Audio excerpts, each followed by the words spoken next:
Hey everybody, I am so sick.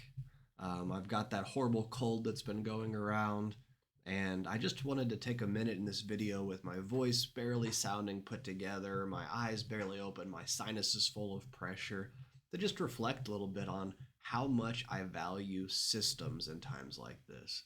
So when I'm feeling great, it's sort of easy to do everything, but when I'm really feeling ground down, it makes me appreciate the time I spent adding structures and building in these systems, having a clear schedule, calendar that's planned out, having systems for how I do various things.